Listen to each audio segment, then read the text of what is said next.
You're listening to the WEC Network, excuse me. We speak live into the community. We are the Worldwide Community Empowerment Group. I am Herman Anderson. My co-host is Anthony Aiken. Our guest today is retired Lieutenant Colonel Jim Fuse. We will go through the introduction and the necessary housekeeping items. Then we will get into our discussion and conversation for the day. You have several options to watch us. You can watch us live. We are live streaming on Facebook, YouTube, Twitter. You can go to WCEG Talk Radio, www.wcegtalkradio.com, and we are also on YouTube. So let's get started. Also, let me give you the items to keep us all out of trouble. The topics and opinion are those of the show host and the guests, not WCEG Network. WCEG Networks is a nonprofit.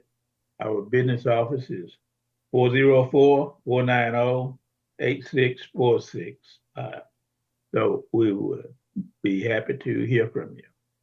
So good afternoon, Brother Anthony Aiken. How are you today? Good afternoon, Herman, and so good to be with all of you today. We have an exciting guest that we're very interested in listening to and hearing some of his comments, especially about something we both truly enjoy and love to deal with, and that's with veterans. So welcome to all of you. Thank you for joining us. And Herman, let's get this show rolling. Okay, let me tell you about our guest, then we will go through the next step. Jim Fuse is the president of Fusion Marketing, a seasoned digital marketing consultant. He retired Marine Lieutenant Colonel with 30 years of business and social media experience. Jim has a unique approach to marketing that fuses Marine Corps leadership with next level digital marketing, offering his client a perspective that sets him apart from the rest. As a highly successful Marine Corps officer, Jim's leadership experience and expertise enable him to navigate the ever-changing marketing and technology landscape. He is sought after speaker, live stream, podcast, remote live stream, virtual events producer with a passion for excellence that shines through in everything he does. Jim's mission is to revolutionize the marketing industry with innovation, strategies, unparalleled insight. His commitment to excellence and dedication to his client success earned him a reputation as an innovator in the industry. When you're a small business or a large corporation, Jim is here to help you unlock your brand for potential, take business to the next level. Jim serves on the board of Veteran Network and is the co-chair of the American Legion Post 29 5K and member of VFW Post 5408. And I also know that Jim is on the board of United Military Care. That organization is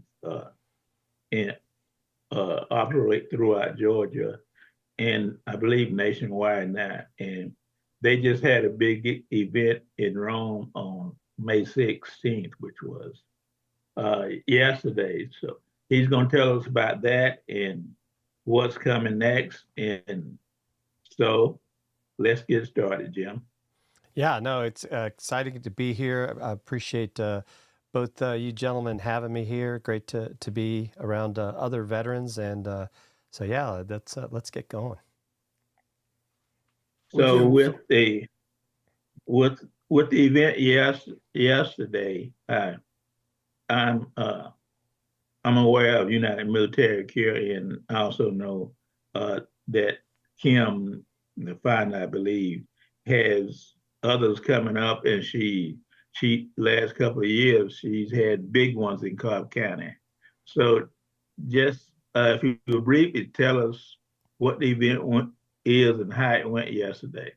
Yeah, so yesterday was the second annual Northwest Georgia We Care Fair, like you said, kind of spearheaded by United Military Care, and so it was at the Rome Forum or Civic Center, and yesterday over 1,750 veterans came through there, which was about 1,000 more than last year when they had it, I think, in like the Rome Visitor Center, so which is a much smaller venue. What Kim has done is she had about 100 organizations, nonprofits, for-profits, but they all provided their services and information to the veterans and their families that were there for free. I mean, we had colleges there telling people how they could get their, college benefits, get started with school. The VA was there actually helping people get into the system, get their claims. The Georgia Department of Driver Services was there. So people were getting help with ID cards. There were free haircuts. There were, those veterans that are really struggling, they were giving out clothes, handing out food. I mean, it's an amazing event.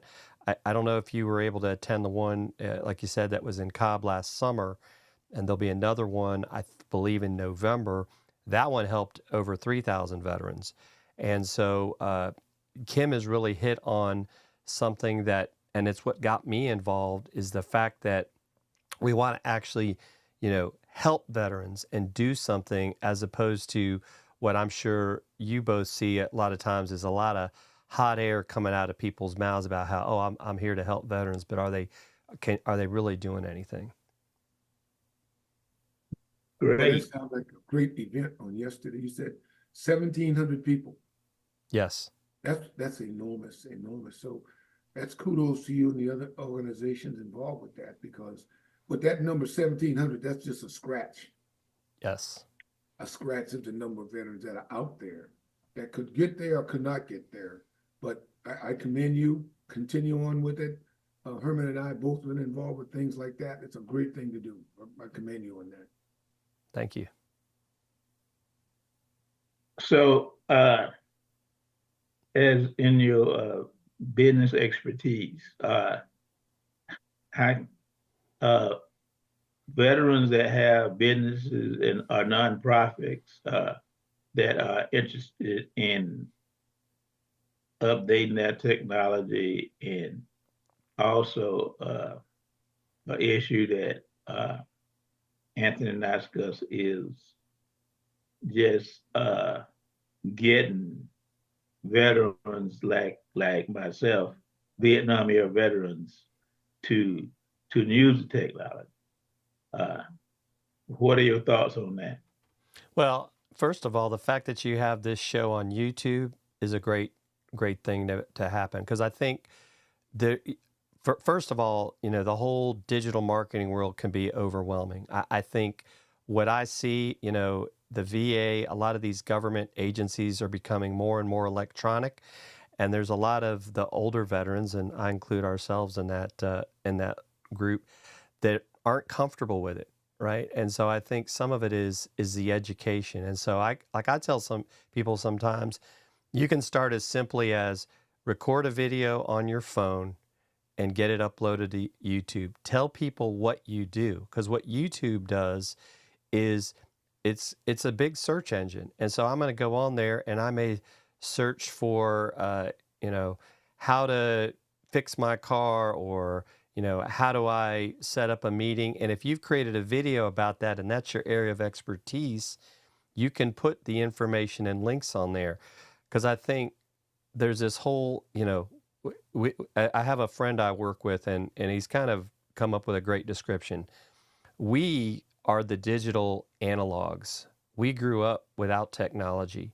This younger generation, I don't know exactly when it started, they're what we call the digital natives. They started out with, you got parents putting cell phones and iPads in their kids' hands, and we got guys that are like, I just want a flip phone. I don't want one of these smartphones. And so I think it's that whole challenge of not overwhelming the older entrepreneur veteran with like, you got to do this, you got to do that. Keep it simple, right? So I think, simple things are things like, video that's very precise and impactful on what the messages you want to get out. It could be a short series.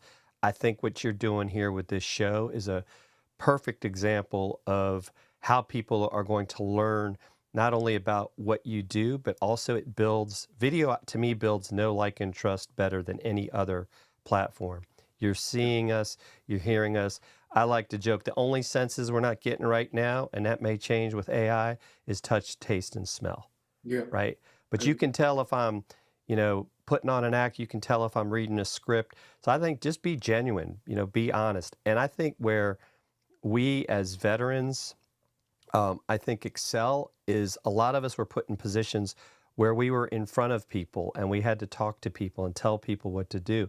So just be yourself, use that natural ability that you've developed over time.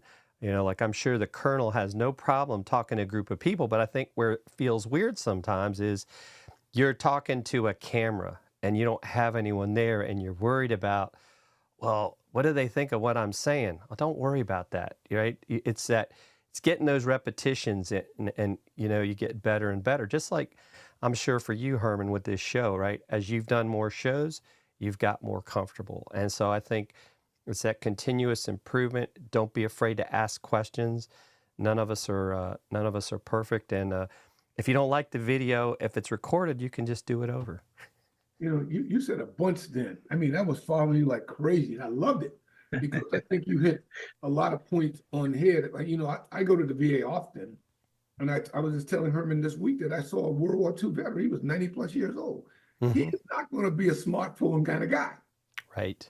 You know what I mean? And you got guys like, my cousin who's a 91-year-old Navy guy. He's not a smartphone guy, that kind of deal. So you got to deal with that genre of people to make sure that they have access to care. Mm-hmm. So when they do come in, that's why I've always been an advocate of the people working in the VA work for us. We don't work for them. They work for us.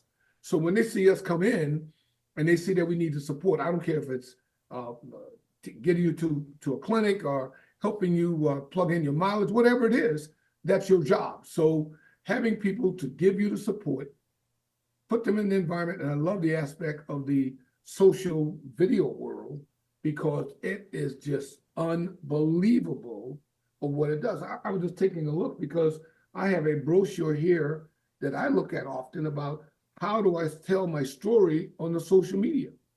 Mm-hmm. Because that's the age that I need to learn. Right. I'm not up to all of these different sites and things that they do that we have access to, but it's going to take a time to process it. So like I said, everything you said was right on time. I was following it. Thank you very much for those comments. And I hope others will take a look at our YouTube and hear those same comments that I heard. Yeah, and I think, Colonel, you bring up another really great point. I've been thinking about, to your point, how do we solve this problem of helping these older veterans access care? And so I think we're all part of some veteran service organizations. And so I've even had this thought, maybe it's almost like we have if you want to call it a kiosk or a workstation there where they can come in and we can help them navigate that, right? We log in for them, we get them set up. So when they go into these places, they can actually get the care they need, because you're right. They walk in and they don't even know where to go. They don't know where to go. And I think sometimes that, and I get it. These people are they have to, I think they have to sometimes remember, right? It's like that Lance Corporal or Corporal Supply Clerk that didn't think his job mattered. Your job does matter because it's affecting that person that's going down range. Yep. And so when you're sitting there at the desk at the VA and you see a veteran walk in, you got to think, how can I help this person? Because this person has a family, this person has a history, this person served our country. And I think some of them need to take that more to heart. I've, for the most part, have had a good experience, but when we hear about these bad experiences, and I remember a Marine Corps general I used to work for, and I think this is something that, these organizations that serve us need to think about.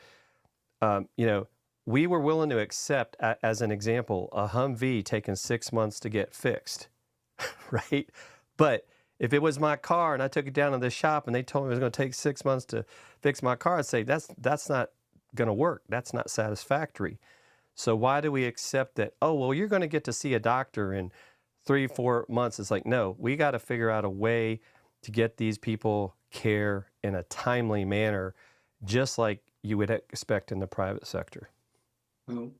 That's in, you mentioned one thing about the service organization. I also have an organization that I founded. And going back, say, 10 years ago, there were more volunteers that were able to have meetings, and you have like workshop, people come and sit down and they hold your hand basically. But that's gone away. That's not happening today. So the KESA idea is great. I'm a member of, in addition to my organization, the DAV, VFW, and the American League, and also Vietnam Veterans of America. They all know the key service advisors. And I know from experience on all of them, really, at the local polls, its attendance is low, and there's really, like you said, no help available. So that's an idea that you will be hearing me when I follow up with you, and we'll discuss what we can do. Yeah, and I think you bring up a great point of, you know, because I'm as well, right, a member of a couple of these organizations. It's like, what are we doing to help these people, or get, you know, even the whole education piece, right? And that's part of what Georgia Veterans Network is founded on, is we're going to start educating people. Like, you guys may or may not know this. I just happened to find this out accidentally. I was trying to log into My Healthy Vet. I was having issues. So I called the 1-800 tech support guy, and he was very, very helpful. But he said, oh, well, did you know by the end of the year, everybody's going to have to use ID.me, or I think there's one other thing, to log into the VA. Correct. And here we are talking about these World War II veterans and Korean War veterans and Vietnam veterans that may not even have an email address.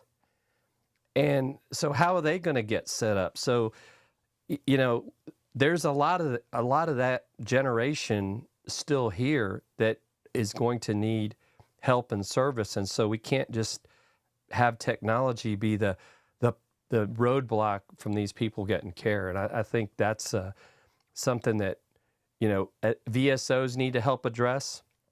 You know, I think something that we at United Military Care and Georgia Veteran Network want to help address. And, you know, I think this kind of goes into, we need to be talking to our state and, you know, national representatives about, hey, you know, you say you want to help veterans, this is how you got to help veterans. Well, you know, again, a lot of great ideas. And how do we reach that media? I know that over the years, that what I've personally observed, that one way to get the veterans are either one through the churches. Okay, that's number one, because they're gonna go to church, and that's where the veteran service organizations could have an inroad, getting into that circuit, because there's thousands and thousands of veterans, not only in the city of Atlanta proper, but rural Georgia, that go to church. That's one area. Number two is to ensure that we somehow get our information in the news media locally, some snippet that those veterans are sitting up wheelchair bound, homebound, watching television will have access. You know, I hear so many times from veterans that, well, I retired in the Vietnam era, I retired in the Korean War era. I just didn't have the time or the opportunity to file my claim. So there are millions of dollars that are just sitting out there, have been utilized elsewhere because those veterans weren't taken care of. So that's why this show, and I'm sure Herman will agree, that the listeners that we've had over the year, even if we just touch a small group, that small group will go through, and then, you know, they'll have that expansion of it, because family members will see what's going on. You know, the horror stories of veterans don't even have a DD Form 214. Don't even know where it is. don't even know how to get it done. Or those that were unjustly kicked out of the military, that they can file to have their reinstatement to get some of their benefits. So this show, in addition to the great information you're putting out, we hope that we touch some minds because we speak the truth about what we know about. So I'm glad that our conversation is really sparking a lot of other, avenues from this to hopefully it can touch some others. Well, that is, I totally agree. And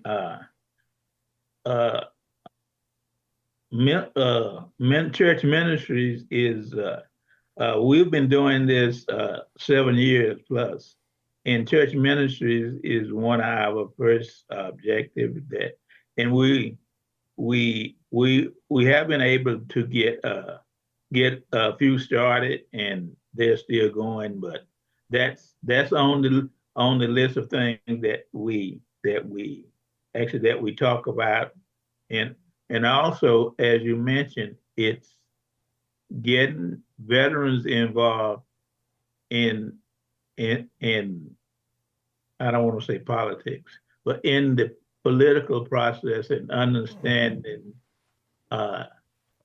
because veterans vote at a high percentage, and understanding the people that you're voting for, what's there, what do they promise and what do they actually do. Educate yourself before you vote. Make sure you vote and make sure you get involved.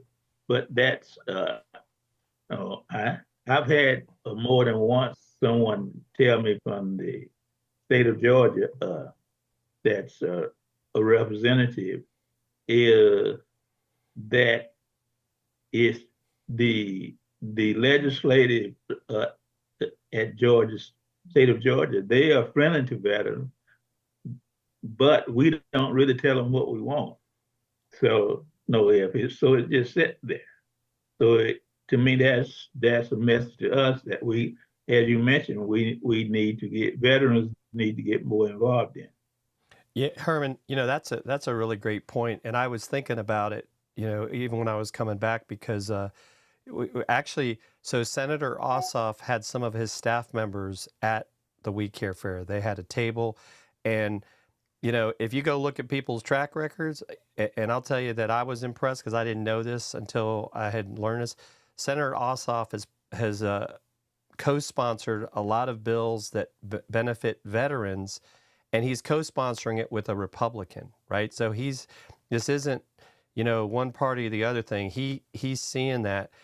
But I think we as veterans need to start looking, if you want to call it, at a report card at both the national and state level. Is this representative doing anything for veterans? And if they're not, why are we voting for them? Yeah, totally agree. Totally agree. And I think, and that's one of the things too. I went to to your point, I went to an Atlanta chamber event, and there was a state and state rep and a state senate rep, and he's like, please contact your local representative and let them know that you're a veteran. These are the things that you're concerned about, because I think what is it? Less than 1% of the population is served. Yes. And it's probably less than 1% of whatever level of representation is probably similar. So they say they want to help us, but they don't know what to do or what's really going to make an impact. I mean, whether we're talking about the families, because the families are just as important. And I think sometimes that gets lost. And then I had no idea how many women veterans there are in the state of Georgia. Oh, quite a few. Yeah. And there's a lot of them that are homeless, and there's that pride thing that they don't want to let people know that they have problems. And even some of the programs that are set up for homeless veterans are really focused more on male veterans as opposed to females. Yeah.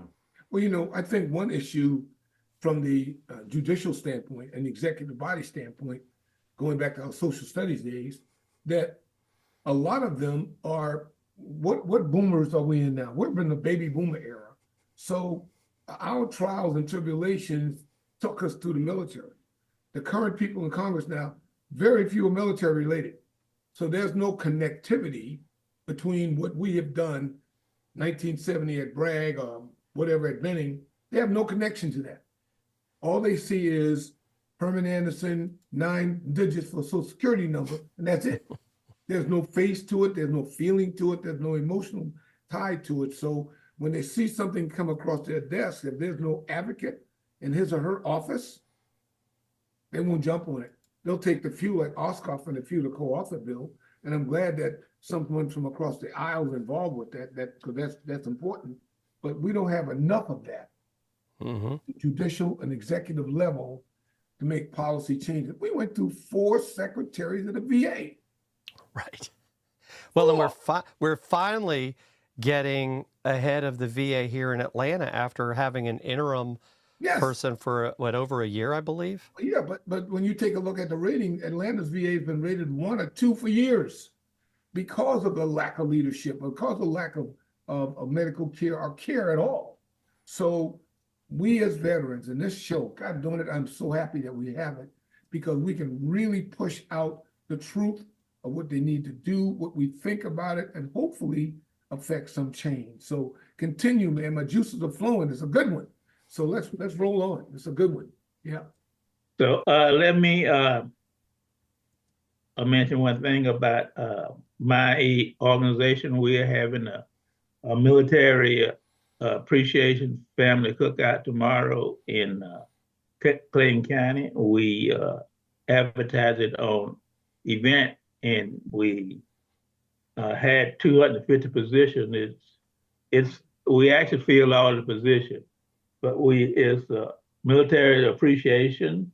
For more information, please call Joanne Lester 540-556-4667. Even though we're at our limit, if you would like to come, please come on out. That's our goal, is to include the entire family. As you said, dealing with illness, dealing with the VA system includes the entire family. And another issue that I have noticed, like both of you guys said, is women treatment in homeless situation, food insecurity, housing. It's that information we want to get out to everybody. So thank you. My organization is Veteran Helping Veterans, and the contact number is 404-996-5679. Good information. Yes. One other comment in regards to the VA with the transitional changes, and not only at the federal level, but at our visit level, since we're Vision 7. And the stability of it has been very fragile for the last 5 years or so. I just hope that with all of the different illnesses that are coming aboard, the burn pits, all these things that are happening now, that we, under the federal resourcing of the VAs, that we'll get some more funding and more people. There's some areas in the clinic, at the VA in Atlanta, that are very lack staff. The staff's not there. And they're trying their very best to try and catch up. I know I've had phone calls where my appointment was canceled because they wouldn't have anybody available. No one's available. So just think about someone that's having a mental breakdown or some, catastrophic situation with their family, and they can't reach someone. And now we talk about 23 suicides a day. That number's higher. Yes. I know it's higher. They don't want it to go higher than that, because that shows the system's not working. So that's a systematic way of keeping individuals out. Like years ago, we found Phoenix, 800 files stacked in a room, never worked on. Veterans are dead, gone. Forget it. Let me mention about the VA, because we don't beat them up, but we just tell the truth. Is the director leaves, and the people below leaves too. I know from experience, because you're not able to build a relationship with anybody, because they they become overwhelmed, and I know just in the past year, I know two people have retired because they just, and so, and one of them, the job is still open. So it's, no, those are all issues we need to make ourselves and everybody aware. Yeah, it's unfortunate that the veterans at the lower end's one paying the price. And that price is it could be really catastrophic, I'm sorry. So let's continue to push on and provide information. And this network group doing what you're doing, 1,700 people, that's awesome. And we just hope the osmosis effect occur from that. And that 17 now goes to 34 and then 68 and you know, this goes on a number of people. So let's keep driving on that. Same thing with your group, Herman, but tomorrow. Well, yeah, you know, and Colonel, you know, even to your point, I mean, you know, I know we helped at least one veteran yesterday, if not more. But the thing was too is seeing some of these older veterans that, to the point you brought up earlier, had never received any help yet, and that's the sad thing. So there's a bunch of them out there, and so, you know, if you're watching or listening to this, and you're a family member of a veteran that has served, and maybe he's just or her has always been quiet about their service, you know, dig into it more. They if they're having some struggles, there may be something that they earned the right to have this stuff. It's not a handout. This is something that they earned for their service to our country and keeping us all free. And, you know, we all want to see them get the help they need. With my organization, that's our number one priority, to help you get your benefits that you earned and to understand your entitlement. Right. And that's like my number one goal is when you mentioned there's a lot of older veterans in their widows and spouses. I have questions now that I'm trying to find someone to help me deal with is not even in the system. And so you have to encourage them to get in the system, and we have to help them get in the system. And that goes back to the KESA, because there's not really enough volunteer manpower available just to do a whole lot of one-on-one these days. So we have to take a different approach to it.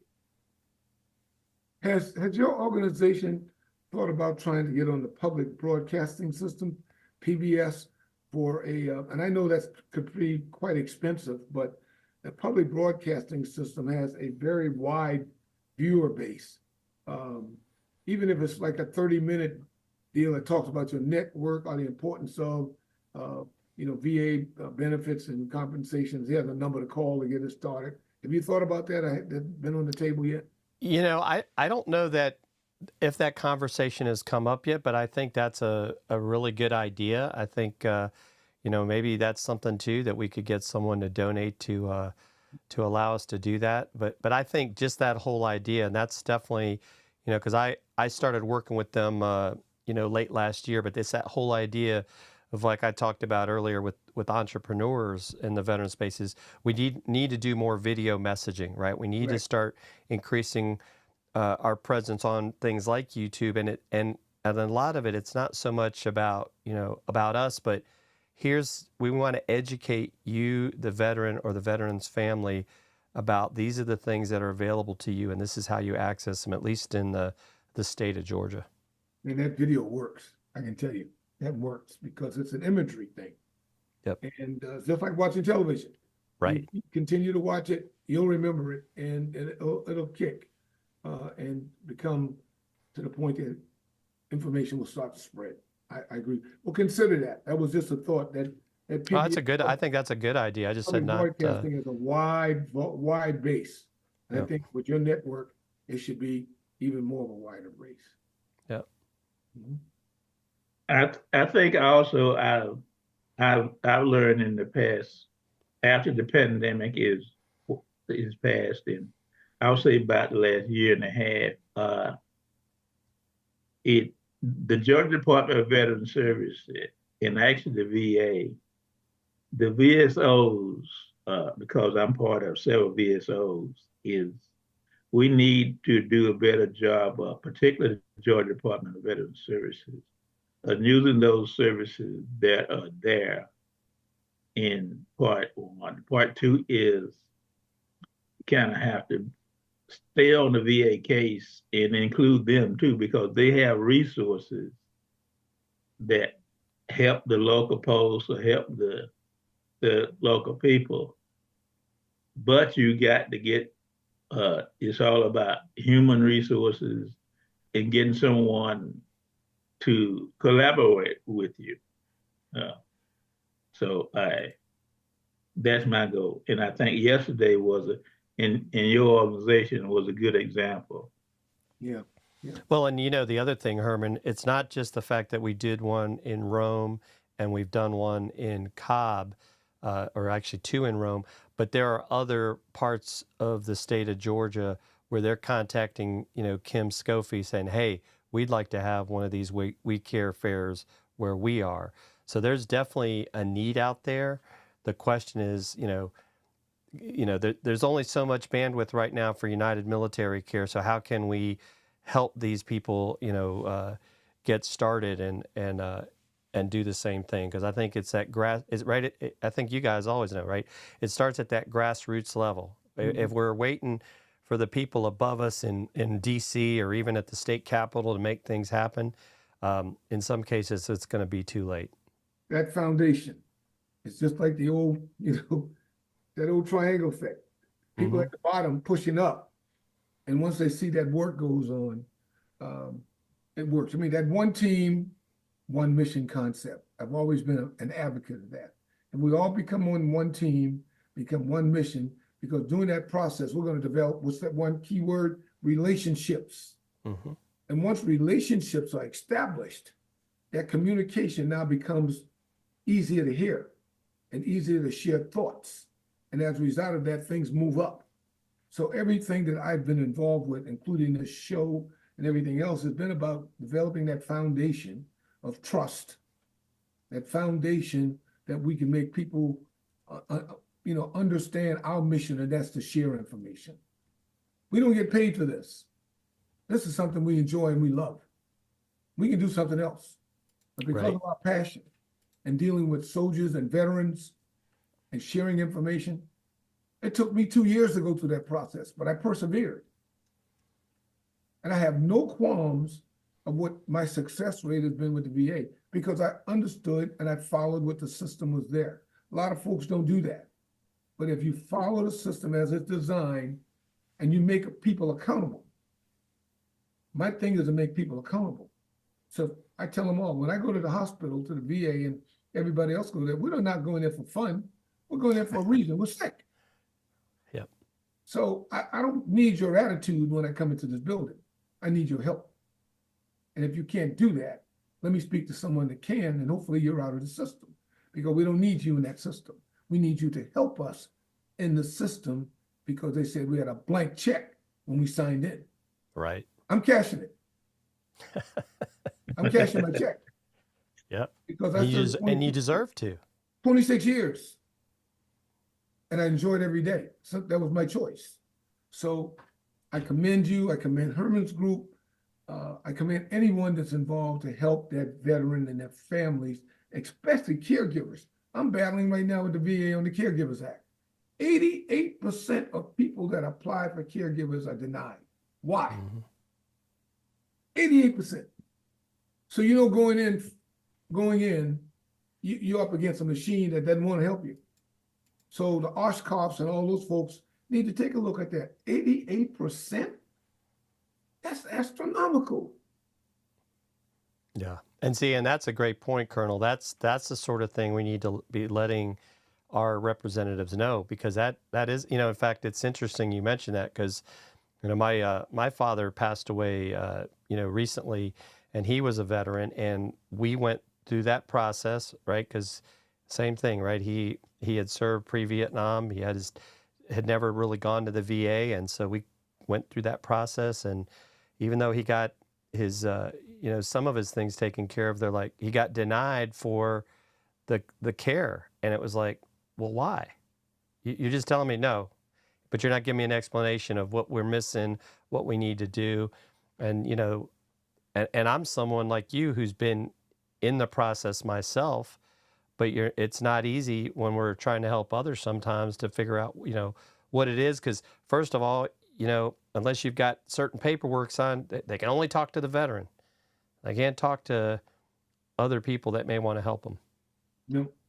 That's let me mention that, Anthony, is VS, we always tell people getting started to get a VSO, a veteran service organization, then a veteran service officer.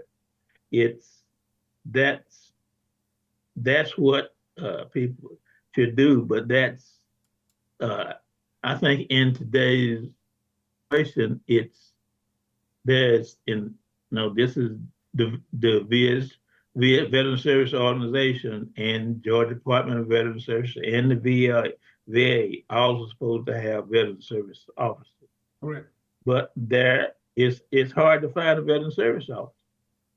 Certified. Right. Certified. Yeah, it's very difficult. But again, we need to continue to advocate. I continue to uplift. I know the people there are stressed out. They're stressed out because they're overworked because of lack of staff. But those that are really doing their very best, I will always compliment them and let them know how much I appreciate their service, because they don't hear that enough either. You got some people coming in pretty gruff. Hey, they've been dealing with some serious situations and they're not happy people when they come. So we need to, it's a two-way street. Yeah, they work for us, but we need to show some empathy and some respect, and things can go better because of that word relationship. So, well, that's the point, Anthony. When we go to our doctor, sometime we're in pain. We have our own issues, and they may be having a bad day, but no, it's like say I always show respect, and that's show respect. Yep, totally agree with that. I mean, they worked hard. I was there on Monday because I have surgery coming up in June, and the room was full. I'm just not the only person getting cut on. There's a whole bunch, gonna get sliced up over there. But if you follow the process. And the young man, the young lady that's provided the service were excellent. I even had a 9:30 a.m. video conference this morning with the VA to prepare for surgery next month. So the system works. You just got to make sure that it works, and you drive it. You make them accountable. Weren't you accountable in the Marine Corps? Were you accountable in the Air Force? Yes, sir. We were accountable. You guys wanted me to be accountable to you. We're still trying, but the accountability aspect is key and essential, and it's the operational order. You can use all of the military terms you want to, and they still work. I mean, they still work. I live by an operational order because I know those steps. So right. Let's make sure the VA has their own operational order to help us be better than what we are for the time that we served. Yeah. Continue on. I'm gonna make one comment. A friend of mine that's a Vietnam air veteran. He was actually in the Bay of Pigs, but wow. we talk all the time, and he was talking about when I went in straight out of high school, country boy from South Georgia, went in, and the habits, the whatever that some of the ones that created it in me back then, I still use them. The way I fold my underwear, the way They are with you for life. Yeah, I mean, the first thing I do in the morning is make my bed. That's the first thing I do every day because I've completed a task. And that's the Army had me into the task mode. So I know the night before what I'm going to wear tomorrow morning because I put it out. I know that my nails and my shoes must be clean and my shoes shine because as a man, we extend our hand and most people see us walking because they're short, they're looking at your feet. So I'm just kidding on that one, but I think there's certain things you need to do in your life, follow a structure and order, and we hope that those listening today know that you got to start going to the VA, get yourself checked out, get your VSO to get you through that bureaucratic paperwork, and continue with the system to get what you've earned. And there's a whole lot of money. And since I brought up 18-year-old, is the military today is not reaching, from what I understand, the recruiting goals. So my advice to young people, look at the military as an option, along with all your other options, because there it's, we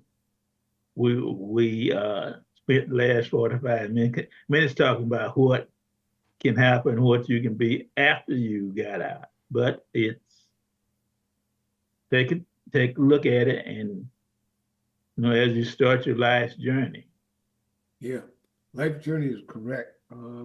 I can recall at 18 when my father took me down for my draft card. I said, "What is that?" You got to go, son. And it just opened my eyes up. But I totally enjoyed the opportunity to serve our nation, to become fully engaged. And now my role is to help, just like Herman, to help others get what they've earned. Right. And I'm so pleased that your network is out there to do the same thing.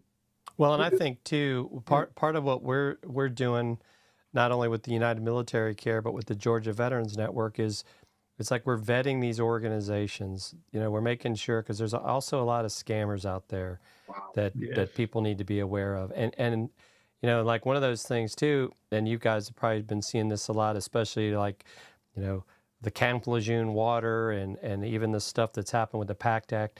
You shouldn't be paying anybody a dime to get you your benefits.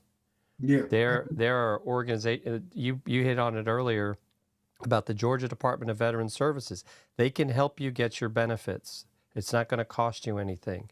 There, a lot of these, I know the Disabled American Veterans, their VSO, that's when I first retired. They who helped me get started. So, and if you run into, maybe it's a person that's not helping you, right? To the Colonel's point, find out who their supervisor is. Go to the next person, because there are definitely people in these organizations that want to help. And sometimes you're just running into the wrong person, and you need to, move around them and find someone that is going to help, and not just give up because one person didn't return your phone call. And they should be removed from the system. Yes. Because if it happens to me, it's happened to someone else. Yes. And I believe the leadership, if they really want to affect change, any VA hospital that has a rating of 1 or 2, and they've had that consistently, they got the wrong leadership. Because that leadership is looking in the mirror and not doing the Michael Jackson. The change starts with me, man in the mirror. So that man in the mirror is not understanding that I'm getting these 1 and 2s for a reason. How can I break this and move into the 3, 4, 5 range? And because if they don't, they're doing a disservice to everyone that walked through 1670 Claremont Road. It's a 45-minute drive for me every time I go, and sometimes that's 3 times a week. All right? Well, another thing, Anthony, as we have always, is being persistent, particularly dealing with your claim when you first get started. I've been dealing with my claim for 12 years, and it's still open. And it's but I'm not gonna stop, and I follow all the rules and make sure I keep my information up to date and deal with appointments. I had an appointment this week, and at the appointment was at 11:30. At 7:30 in the morning, I get a call to cancel the appointment. Right. But so Yeah. I make another one. Yeah, that's my point. You know, it's you have to understand. I just thought about something else too that helped me out one time, and I think individuals need to know. Each area has an OSCOF, and each person has a military liaison. I know that at the beginning of my process going through the system, and I was having some issues with it, I contacted the local politician, military liaison person. And it was just like in the military when they do a congressional, somebody's going to answer. So I got involved with the military liaison, explained the problem, got to the right people, and the situation was addressed. But we need to know what those rules are, what the rules of engagements are to make things happen. I know a lot of families don't have it. And that's where that VSO and those organizations like yours and Herman can come in to educate. Because my next step, I'm going to the political process on why is there an 88% denial for caregivers? When you have veterans who have lost an arm, they're bedridden and all that, and you're taking it away, I'm not even awarding it. Why? I mean, that person's living a personal hell. But you got someone in that room that's just seeing Anderson 4.52, that's his social security number. It's not a person. He's just a number and a letter. So we got to change that paradigm. So that 88% denial rate is drastically reduced. So individuals, especially wives and people that take care of their veterans, are compensated because caregiving is not easy. Mm-hmm. That's not an easy job. It's not an easy job, but it's really it really should be a high priority issue because we are the 1% that went in the military, and so these other people can do what they do or not do. And when you go in the military, I mean, they'll get you in there and get you trained and get you to Vietnam in 30 days. But now that we're back, they're not taken care of. Get you ready in 30 days to possibly get killed. Mm-hmm. Possibly get killed, but then you come home and it take you 3 years to get some paperwork through the system. You know, it's just not parallel. I was just thinking about the caregivers thing, and I saw this worldwide comedian on, and he would always tell jokes about individuals that had an illness, and one particular illness was a stroke. Well, for whatever reason, he ended up getting a stroke. And he was down for about 2 years. But he got on YouTube the other day and said, I must give all of my support to my caregiver, my wife, because without her, I wouldn't be here right now talking to you, trying to walk or even trying to talk. So just think about that Vietnam veteran, that World War II, that Afghanistan, Iraq, whatever veteran, what they've gone through, and he or she is back at home right now, and at age 21 can carry a rifle or shoot someone but couldn't rent a car, but now you can come back home and you need help and you can't get it because you're in that 88%. It's not right. Yep. That's right. So, Jim, you have closing remarks? Well, I think the biggest thing is that we as veterans need to continue to look out for one another. You know, we need to, you know, a lot of times you see these buddy checks. If you've got a veteran friend you haven't heard from, right, reach out to them, you know, give them a phone call if they got a phone number for them, or, you know, I love the Colonel's idea of, you know, these churches need to connect with organizations like ours so we can potentially talk to their folks or get them that information that they don't have. Because I think that the other danger we run into is there's a lot of duplication of effort, and I looked at that as wasted resources. And so I think you know, if we can start to kind of weed that out, or maybe get people to collaborate instead of, look at it as a competition. I don't know about you all, but sometimes I feel like people let their ego get in the way and forget that the bottom line is we're here to help veterans. I think all three of us, I help people for free. I'm not looking to help people because I'm looking to get something out of it. Yeah. I just, because this stuff is there for them. And then the other thing is, right, follow these guys, follow veterans, helping veterans, follow United Military Care, Georgia Veterans Network, and share this information, share this with other people so that we can continue to get people educated about how we can help each other. Yeah, I agree. Herman and I have been doing this for 7 years, and we always give kudos to Ms. Penny Rogers, who's our founder of the WCEG Network, and Ms. Vivian Greer, who keeps us in line in regards to our audio support every 2 weeks. It's a team effort, and to get qualified, competent guests like you, we just want to say thank you to Ms. Rogers for believing in us, to us to share information and to be a platform, a visual and an audio platform for veterans and their families to hear the truth about how they can get help. So I salute you, and I salute the WCEG Network family for allowing us to do what we do. Well, thanks to the WCEG Network family, and I believe veterans helping veterans. We take it a step out at a time. Over the years, we have helped several people.